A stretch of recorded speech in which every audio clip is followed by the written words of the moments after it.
Good evening. This is Josh Goodwin, the doctor at Regenexx Las Vegas. So again, good evening. My name is Josh. I'll be the one giving the webinar tonight. This webinar tonight is really just our introductory webinar where we just really talk about what Regenexx is, who I am, what are some of the things we do, how do we make decisions on who may be a candidate for what we do. So if you've seen me in the clinic or if you've been to one of these webinars before, more of the introduction ones, then it's pretty much the same information. So that just kind of gives you a brief summary of what we're going to talk about. The whole idea is providing a format for people to learn about different options for orthopedic conditions, which is the only thing we focus on is orthopedic problems, and trying to provide an alternative to try to help prevent surgery when we can. So that's our main goal. There will be a Q&A time at the end. So it is okay for people to write down questions as we're going through the webinar, just through the chat or the Q&A section. They kind of pop up on my screen, but I'm not going to stop to really address them until the end. And then at the end, we'll have some contact information on how to get a hold of us if you needed to send in some imaging or if you had more questions or wanted to have a consultation. So just a little bit about my background. So I went to medical school in New Mexico at the University of New Mexico School of Medicine. Board certified in physical medicine and rehabilitation. I did my training in San Antonio. Fellowship trained in sports medicine and interventional spine. I was a part of some research using bone marrow derived stem cells for low back pain at that time back in 2014. I joined Regenexx in 2015. And I've been with them since. I was first in Iowa for 3.5 years, and I've been here for coming up on really almost 4 years already. Wow, time flies. So that's a little bit about my background. As I mentioned, we're here to talk about orthopedic problems and alternatives to treating orthopedic conditions. So this is an issue that affects a lot of different people, a lot of age groups. From younger to older, traumas, degeneration, inflammation, overuse. These are things that affects all of us through activity or trauma, or just wear and tear from just using our bodies. It's very expensive to treat. So if we look at how much money is spent on just trying to treat these different conditions through all the different means. And most of us know somebody that's dealing with a joint, back, tendon, muscle, bone problem. So it's very common. And we're obviously here because some of these current treatment options aren't necessarily effective for everybody. So we're just kind of adding more tools to the tool belt with some of the things we do to try to help provide solutions for treating orthopedic pain. But it's good to have an idea of what's out there. And most of you guys already know some of these different options. There's all those medications, from anti-inflammatory medications to muscle relaxants to pain medications. Those can be helpful, but they all come with some risk. So we can never forget what risk we're exposing our bodies to with medications, injections, surgery. There's different injections, the corticosteroid injections. Most people know it by cortisone or steroid injections. So those can be helpful. They're strong anti-inflammatories, but they also are toxic to your tissue. They can weaken bone. They can advance arthritis, affect blood sugars, hormones, weight. So there's a lot of things that can happen with them.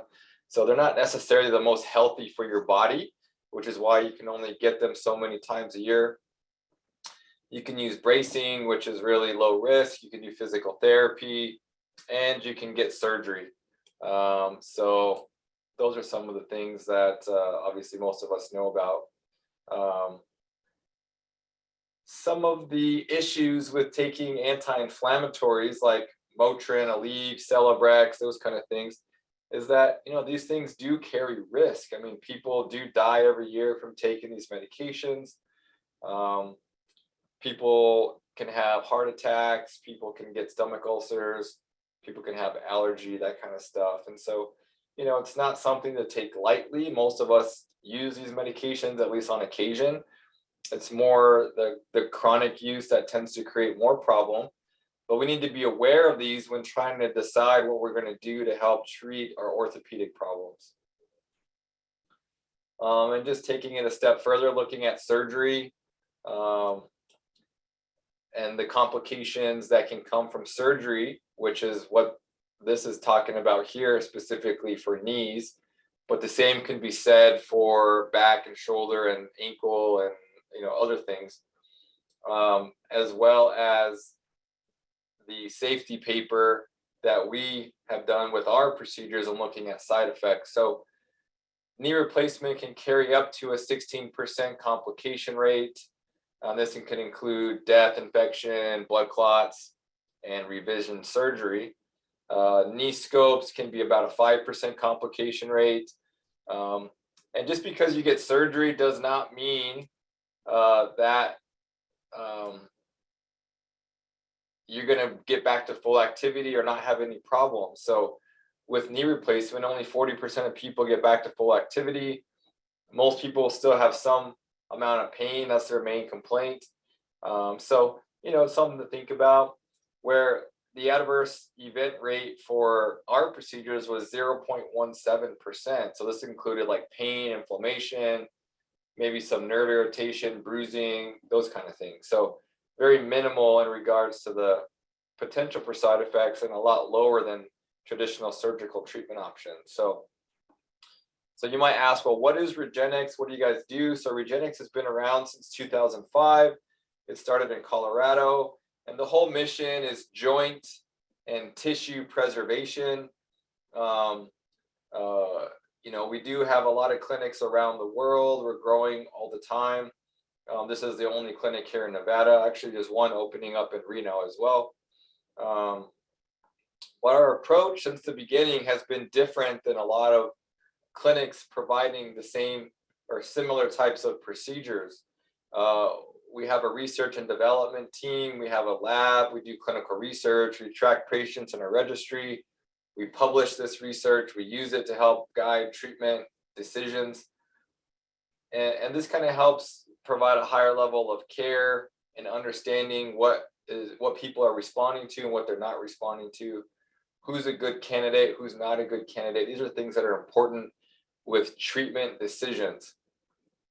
And really, we're just trying to evolve medicine and evolve from more invasive surgical interventions to less invasive needle-based procedures when we can.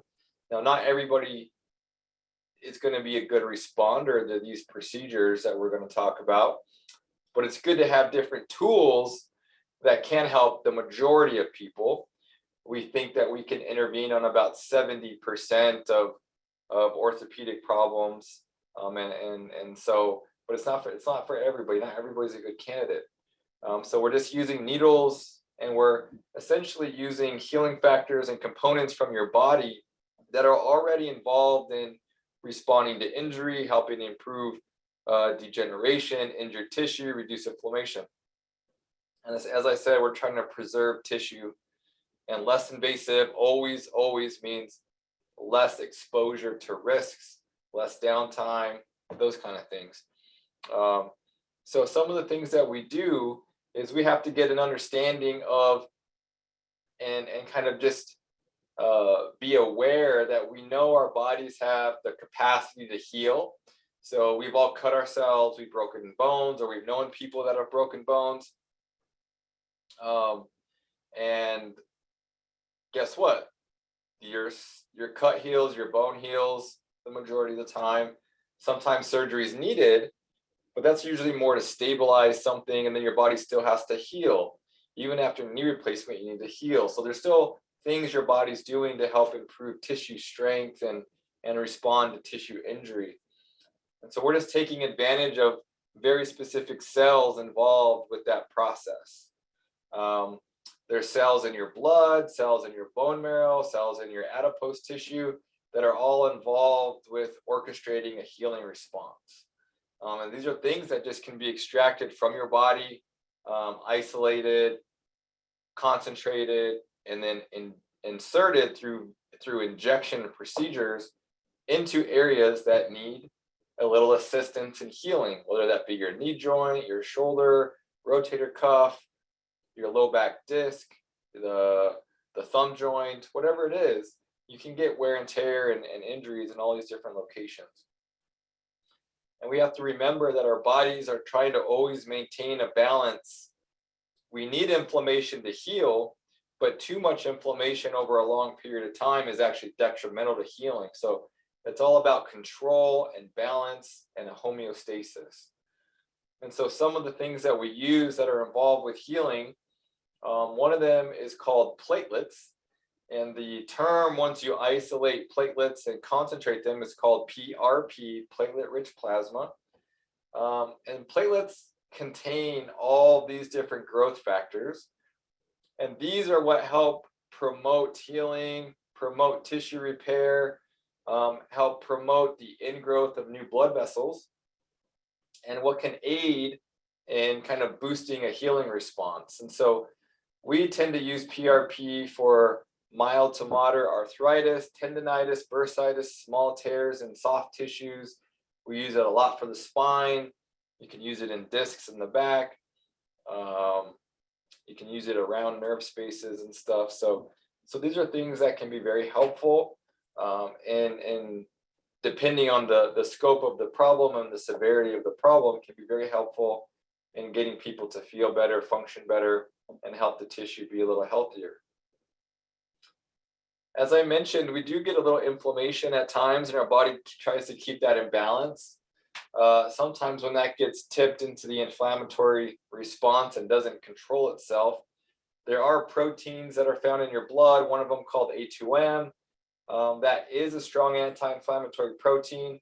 We do use it for arthritic joints that have inflammation, and it can help bind up very specific inflammatory chemicals that break down cartilage.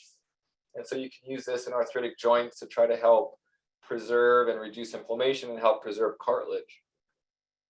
And then there's mesenchymal stem cells or stromal cells, and these are found throughout your body in different tissues. These are what people mainly hear about with these kind of procedures. We actually isolate these from the bone marrow. So your bone marrow contains stem cells, and so we use bone marrow aspirate, and then we concentrate the cells within the bone marrow. And these are cells that help respond to injured environments. They help maintain your tissue, and they're involved with maintaining that local homeostasis. So they help suppress that over-inflamed joint. They can directly work with the local tissue for repair. And we tend to use these for more moderate to severe degenerative conditions, larger tears, or some things that only got short-term improvement with the PRP, the platelets. And then these can be very helpful in certain conditions to help boost outcome, boost response, get people feeling better and more functional, again, depending on what you're trying to treat. Sometimes we'll hear from other physicians or patients that talk to people that, oh, there's just no data out there, there's no research on these types of procedures. As I mentioned, we've been around since 2005. Regenexx has published multiple studies. Many people around the world do research. And so these are just a list of some of the studies that are out there for orthopedic use of different types of stem cells for orthopedic conditions. This is more specifically for Regenexx or for bone marrow. For PRP, these are all different randomized controlled trials using PRP for all of these different conditions, comparing it to things that people get all the time, showing that PRP is superior to a lot of these other more traditional treatment options like gel injections, medication, saline, steroid, exercise, dextrose, bracing, surgery, etc. So there is data out there. It's pretty easy to find at this point. It's continuously growing every year. Just for knees, for alone, for example, PRP and bone marrow cells. These are all different studies that have looked at these in different patient populations. So it's important to know that, we and many people out there do publish research on these types of procedures. Obviously, there's always a need for more high-level studies, which can be said about all areas of medicine, including surgery. Having said all of that and kind of getting an understanding that our bodies can heal, there's different cells involved with that. We can take advantage of these cells and use them in situations where our body is having a hard time with healing, inflammation, overuse, degeneration. But we have to have a process by which we choose who are good candidates, who are poor candidates. We have to have a process for isolating the tissues that we want and the cells and the concentrations that we need. And then we have to be able to deliver them right to the problem area for high level chance for success. So as I mentioned, everything we do is orthopedic based.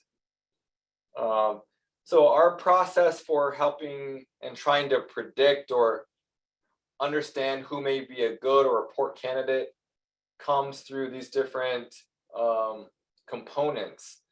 We have our evaluation, our registry that we track patients. I think currently we're tracking around 40,000 patients for different parts of the body, and then always publishing and keeping up to date on research. Our evaluations are about an hour long. This is where we have to understand what's going on in your body, what's maybe causing the pain, where is it coming from, and what else is it affecting? What's your medical history? Are there certain conditions that maybe would reduce your chance for success or make it more risky? Certain medications can, reduce outcome. People on blood thinners might need to get off. So these are all things that we have to look at. We have to perform a physical exam to make sure we understand, why does your knee hurt? Why does your back hurt? Are things loose? Are things very tight? And we have to look at imaging. Imaging is very important, whether it be like MRIs or ultrasound or X-ray. Some things do need MRI, some things don't. This helps us understand the problem. What's the problem or the problems? And then we can help develop a custom treatment plan and help you understand what your candidacy is. What's the chance for success based on prior patients, based on research, based on the studies, that you're going to get better. Now, we can't predict your specific chance or your specific improvement, but we can give you a sense of what's out there, what in general do people respond, how well do they respond, and then that gives you an idea of, is this the right solution or option? We also do talk about alternative options. I mean, we will say if surgery is the right thing, we'll tell you. If we think therapy needs to be done first, then we'll do those things as well. As I mentioned, we have our registry, and this helps us understand who's getting better, who's not getting better, what are complications that are arising from procedures. And this is all available on our website. You can look at different conditions, different parts of the body. So it's super helpful. It's a nice tool for people to look at to get a general sense. Now, this is tracking all people that come. Some might be poor candidates, some might be good candidates, but this is kind of just a general sense of the general trend of improvement, as well as research that we publish, plus what other people publish. Again, this is all on our website as well. And that whole process helps us determine if people are high, moderate, or low responders. Again, different parts of the body can have its own characteristics that show that it can have a higher or lower chance for success. Knee joints in general do very well. Shoulders do very well. Hip joints don't do as well. So we have to look at all these things. And so it's hard to give people a general sense of what's the success rate. Well, it depends. What's going on? How bad is it? How big is the tear? How bad is the degeneration, the loss of tissue? All these things play a big role in outcome. So it's hard to give a general sense, but we have these candidacy grades that help people understand if they're higher or lower. Some people just aren't candidates for the procedure as well. So once we go through all that, we decide that a procedure is going to be beneficial. The processing and isolating of the cells that you want to use, the platelets, the bone marrow, it's important because dose does matter. And we've learned this through different studies that we've published and other people, that PRP concentration matters. Bone marrow nucleated cell counts matter. And so if you don't have a good process to get these cells in high concentration, you're not giving people a good chance to get better. And so we have our flexible lab platform. This helps us customize the concentrations based on age, injury, location, tissue type. We can make many different things at one time. So most people they can make one product for everybody, but they can't make 3 different things depending on the situation. And Regenexx does have many patents for processing and isolation techniques over the years as well. And those can be found on the website, regenexx.com as well. So you do all that, you get the right concentration, you get the nice number of cells that you want. Now you have to be able to deliver them directly to the problem. Is it your meniscus? Is it your L5 disc? Is it your supraspinatus rotator cuff tear? Is it your thumb joint? Is it your wrist joint, your big toe joint, your plantar fascia, your Achilles tendon? You have to be able to get the cells where they need to be. And so you need imaging to do that. You can't do that through blind injections and feel good about it. This is an example of a high-level procedure treating a bone injury in the kneecap and some arthritis behind the kneecap. X-ray showing injection into the labrum and joint. Ultrasound showing injection around the carpal tunnel median nerve. 30-gauge needle injecting platelet growth factors around to try to help improve carpal tunnel syndrome. And so these 3 steps we think are important, with each component helping the next one, and then really in the end helping people have the best chance for improvement.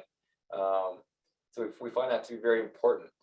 As I mentioned, we're always tracking data, looking at conversion to surgeries. And so this is important to look at. We want to keep looking at this stuff. How many people are converting to surgery? We're trying to do more for different parts of the body. But overall for knees, it's really low in regards to conversion over time. Now, again, it does depend on the problem. How bad is it? When are we catching you? Are you a poor candidate to start? Obviously, these kind of things can lead to some conversion over time. Now, when we're doing just a platelet procedure, this is essentially just a 1-day procedure where there's a blood draw, processing, which takes an hour to hour and a half, and then the re-injection, as I was showing you with the precision guided injections.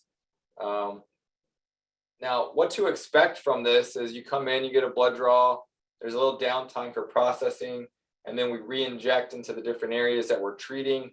Now, for about 2 to 3 days, some people do get a little soreness, inflammation, some pain associated with the injections, usually about 48 to 72 hours. Some people will need bracing.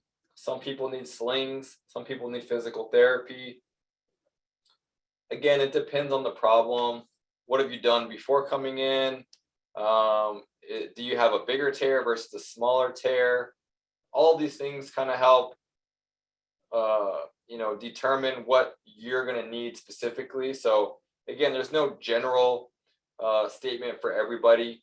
But that's kind of what most people see, is a couple days of a little bit of increased pain and swelling, 2 weeks of modified activity, just reducing the load or the volume, and then progressing over time.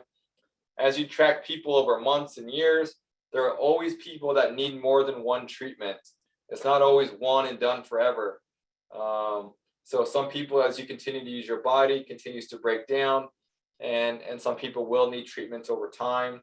Some people need them grouped up front. Some people get them spread out over years.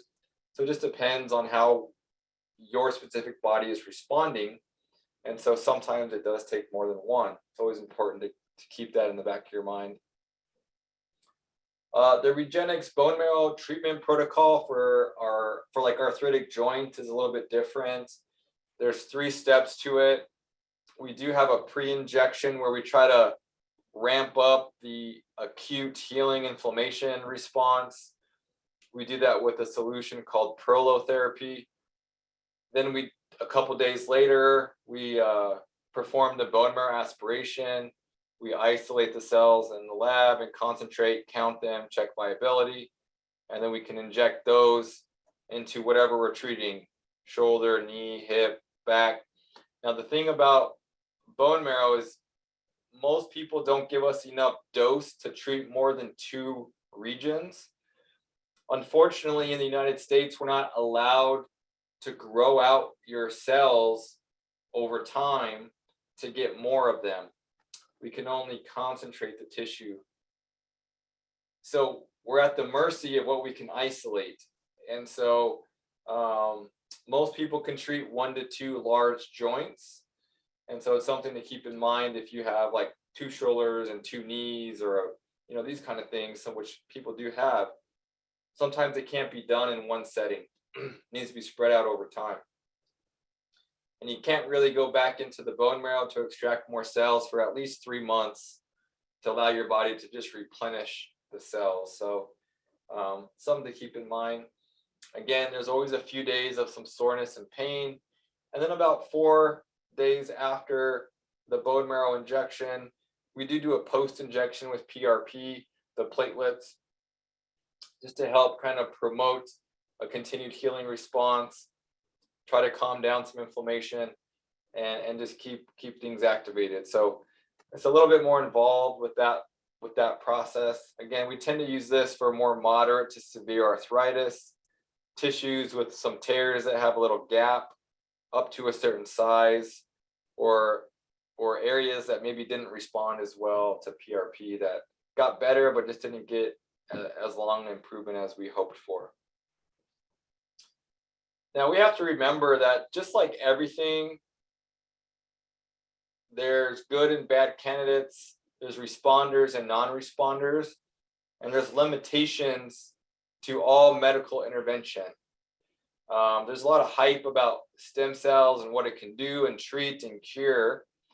But there's limitations. It's a good tool for a lot of things, but it's not the right tool for everybody or every situation. So this is why we think it's important to have a really good comprehensive evaluation, understand the problem so you can make the best decision ahead of time. FDA does regulate these different types of procedures.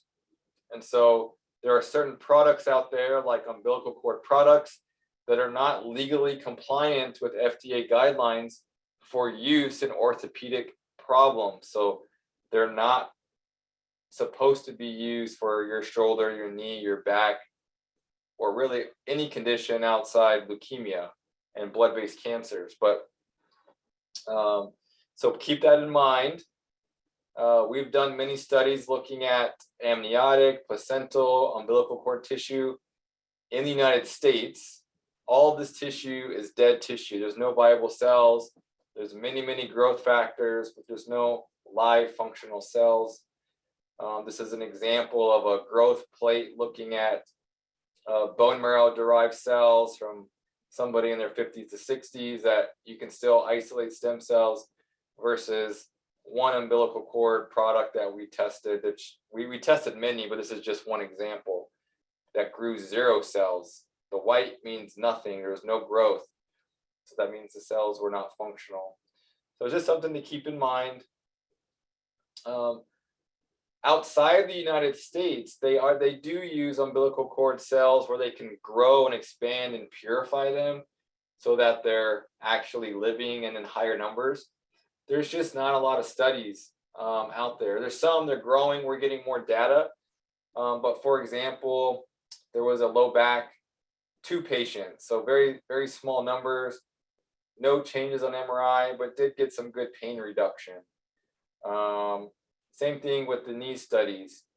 No changes on MRI, but people did get some improvement with pain. So it's kind of early in how effective they are, but these cells that were used in these studies are not available in the US. So keep that in mind.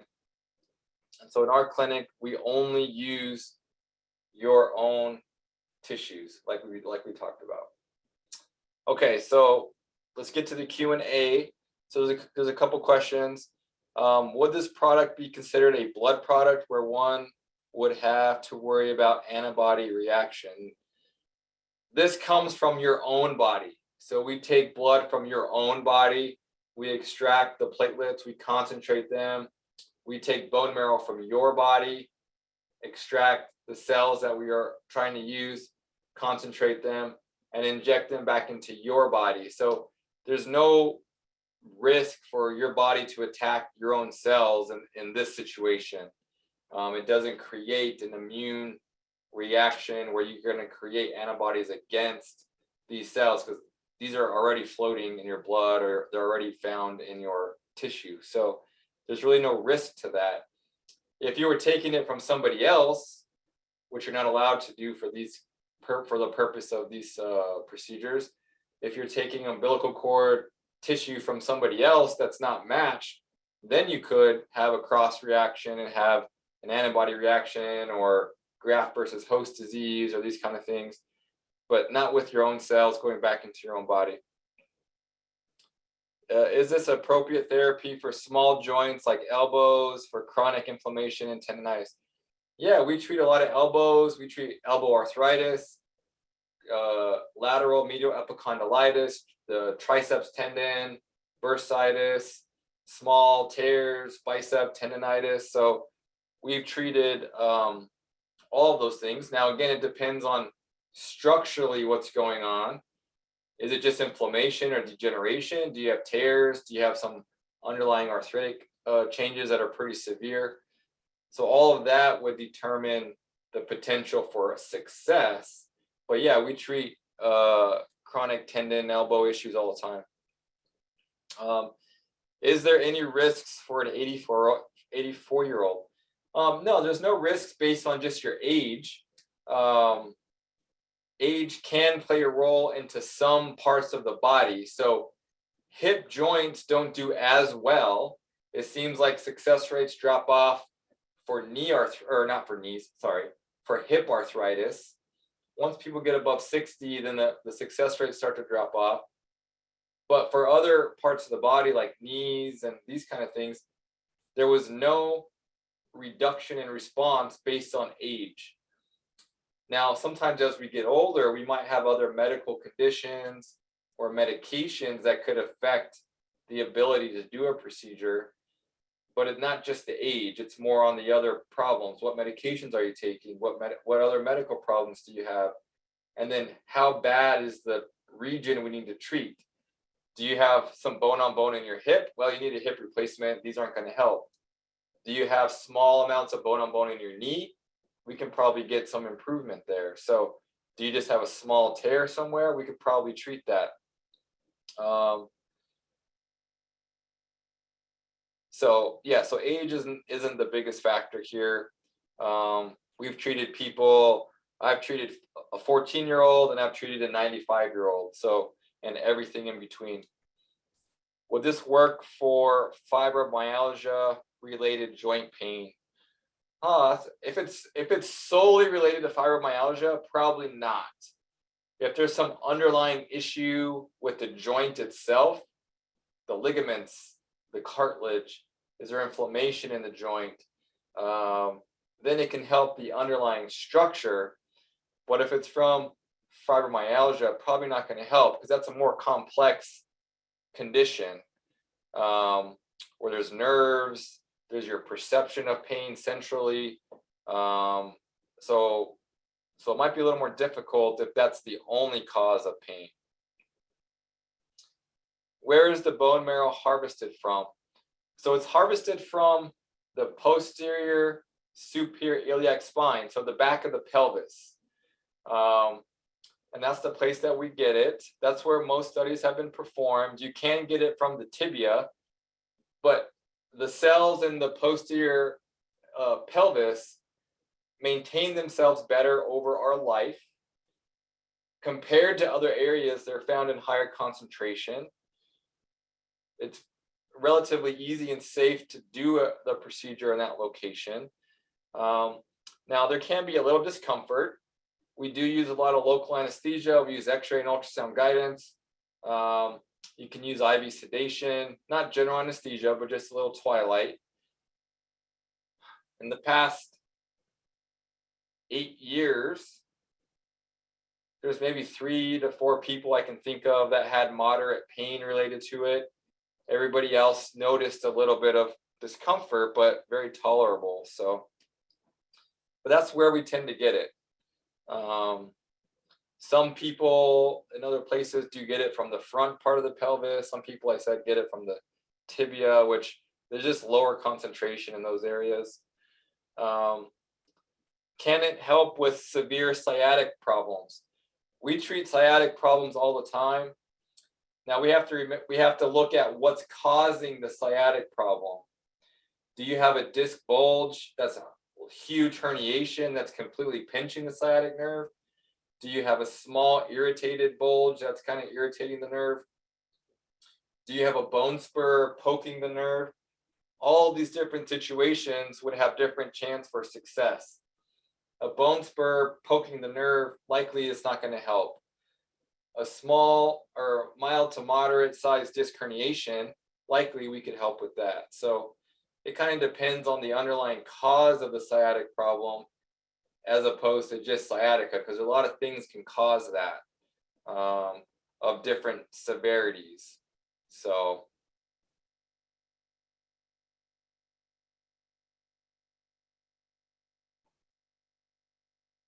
as I mentioned, there's always a risk to everything with these procedures where you just use small needles.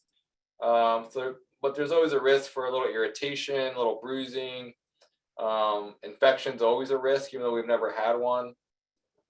But just because you poke stuff, you can always, there's always a little bit of risk to that, but it's very small. Facet syndrome, yeah, we treat facets all the time. Usually when we're treating the spine, we look at the spine as a functional unit. So we look at the disc, the joints, the nerves, the muscles, and the ligaments. These all function together. And so if you have a little joint facet arthritis, inflammation, capsular injuries from trauma, whatever it is, you can definitely treat them. Again, it depends on severity. Most people will do pretty well with PRP. Small portion of people need bone marrow. It does depend if we can get into the joint. Some people do develop large bone spurs around the facet. They kind of block entry. Then it's a little harder to create significant improvement in that situation. So a really severe bone on bone enlarged facet joint, less likely to get significantly better. And we also do, disc tears. I mainly treat disc tears in the low back. I don't treat discs in the neck. I just not something that I do. Some other people do that, but I don't do that. But in the low back, we treat disc tears, PRP or bone marrow, depending on the size and the amount of disc that's left. Once you collapse more than about 50% of your disc, then injecting into the disc, likely not to be beneficial. But if you have preserved disc height and just a tear, then it can be very helpful for those as well. There is a waiting period. So the question was, is there a waiting period if you've had a cortisone injection into the low back? Yes. We like to wait about 4 to 6 weeks after your last cortisone injection. So even if you had a cortisone injection in your back, but you want your knee treated, we still wait 4 to 6 weeks because corticosteroid cortisone has a systemic effect and it can reduce response to the procedures. So we like to wait that 4 to 6 weeks before considering an injection. And we like an MRI to be within about 12 months, unless symptoms have changed. So say you had an MRI last March of 2021, but 3 months ago, you started getting new sciatica where you didn't have it, or new pain where you didn't have it, then we would recommend an updated MRI. But if everything's been stable, we like to have one within 12 months.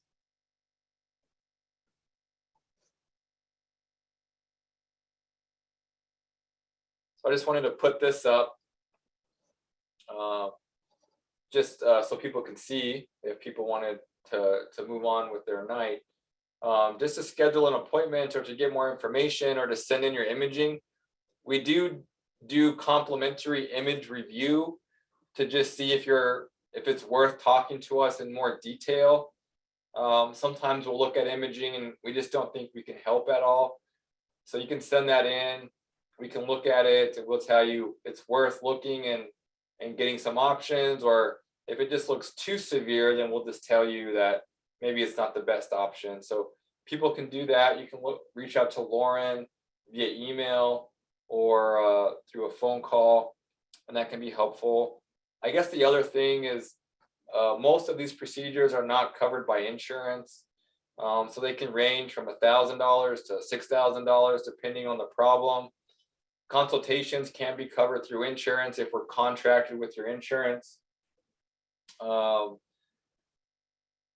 Regenexx is contracted with self-insured employers that have added Regenexx as a benefit. So we're the only organization that has been able to get some coverage for these types of procedures. We have roughly a little over 500 companies that cover these procedures for their employees. So, but outside that, there's not a lot of coverage for the procedures themselves. Like I said, evaluations and other types of treatments that are non-PRP or non-bone marrow based. If we're contracted, those can go through your insurance. So just something to keep in mind. But Lauren can give you all that information as well if you have questions on that. Let me just look through these, make sure I didn't miss anything here.